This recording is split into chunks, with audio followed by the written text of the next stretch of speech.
Aloha everybody, this is Gigi from Kauai Community College. In this video, we are using the chain rule to take the derivative. And as a matter of fact, in this video, we are taking the second derivative. So we're going to take the derivative and then we're going to take the derivative of the derivative. And in order to take the derivative at first, I'm looking at this function here and it looks like u to the 1/2 power. Square root is something to the 1/2, right? And the derivative of that is 1/2 u to the negative 1/2. That's the power rule. Bring the power down and then subtract 1. Okay?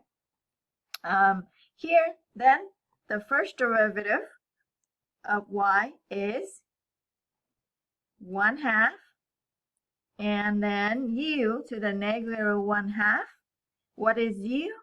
U is that inside function, which is x squared plus 2.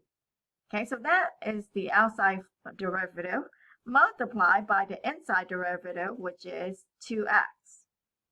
What can you do with that? Simplify. 2 divided by 2 is 1.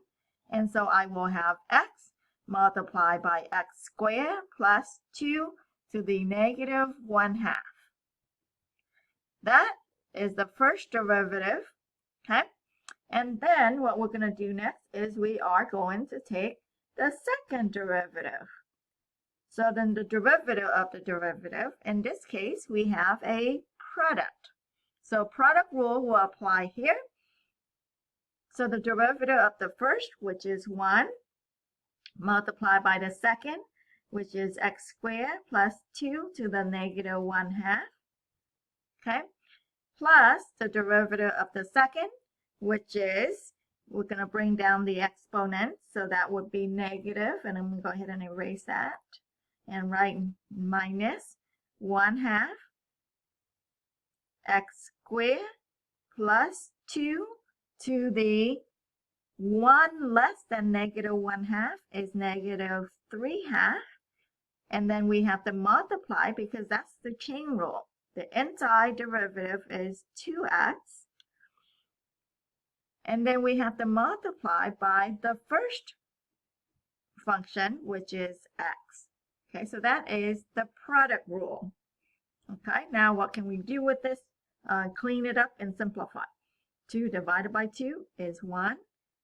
Okay, and then x divided by x is x squared. But honestly, I see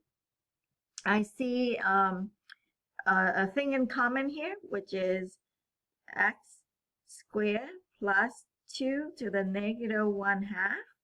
Okay, so when I factor that out, I will have 1 minus x times x is x squared, and then x to square plus 2 to the negative 1.